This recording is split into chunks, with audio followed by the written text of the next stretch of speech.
بسم الله الرحمن الرحیم. الحمد لله و الصلاة والسلام علی رسول الله صلی الله علیه و سلم. دوستا و عزیزا، السلام علیکم و رحمت الله و برکاته. در درس سوم در قسمت سوم هستیم. در قسمت سوم درس ما و شما این سوال میکنیم که با نام الواحد و الاحد الله سبحانه و تعالی چه قسم زندگی بکنیم. دوستا عزیزا، بسم الله الرحمن الرحیم. وقتی که ما و شما فهمیدیم که الله سبحانه و تعالی ذات یگانه هست، شریک نداره، مثل نداره، مانند نداره، نظیر نداره، در ذات خود نداره، بنابراین ما و شما در ذات الله سبحانه و تعالی کسی را شریک نمیسازیم. عقیده ما است که قل هو الله احد الله الصمد لم یلد ولم یولد ولم یکن له کفوا احد. چون الله در ذاتش، در صفاتش، در افعالش، در عبادتش، در نامهایش متوجه هست و در احکامش شریک نداره، بنا ما مثال فلا تضربوا لله الامثال، و الله مثال ها نزنین. چرا؟ این مثال هایی که انسان ها بیان میکنن از مخلوقات، الله سبحانه و تعالی از تمام از اینا پاک است. چون الله شبیه با کسی نیست که بر از اون مثال را بیان بکنه.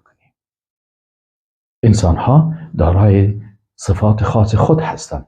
الله سبحانه و تعالی در ذاتش و در افعالش و در عباداتش، در احکامش ذات یگانه است. و می قسم زندگی میکنیم. مثال های دیگی که مردم از فلسفه گرفتن و از منطق گرفتن و از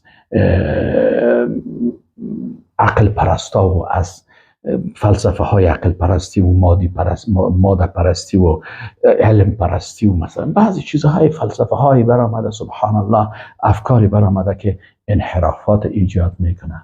ما و شما با صفت الاحد و واحد الله سبحانه و تعالی همین قسم زندگی میکنیم. میگیم که الله سبحانه و تعالی شریک نداره، مثال نداره، نظیر نداره، واحد و احد است. در چی؟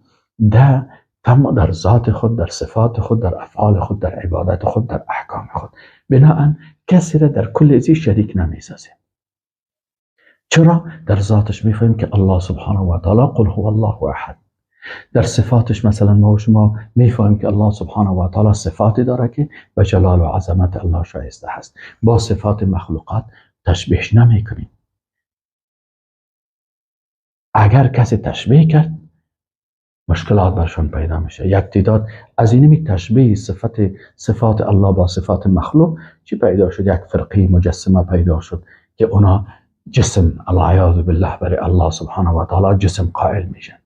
یک تعداد دیگه مثلا معطله هستن که اونا گفتن والا این صفات چون با صفات مخلوق مشابه هست، ما ایره به الله نسبت نمیدیم. میخی صفات الله را تعطیل کردن، افعال الله را تعطیل کردن به نام معطله.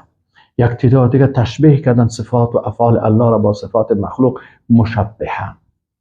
او گروه های پیدا شدن که الله متعال ما را از اون نجات بده. ما همین قسم میگیم که ذات الله سبحانه و تعالی، صفات الله سبحانه و تعالی و احکام الله سبحانه و تعالی، افعال الله سبحانه و تعالی، نامهای الله سبحانه و تعالی، الله سبحانه و تعالی در تمام ازنا الاحد، الصمد و بینیاز هست. بنابراین به این شکل زندگی میکنیم و کسی را در ذات، صفات، افعال، عبادت و احکام الله سبحانه و تعالی شریک نمیسازیم. به خاطر چی؟ به خاطر که عقیده داریم به او ذاتی که خود معرفی کرده، الواحد الاحد. والسلام علیکم و رحمت الله و برکاته.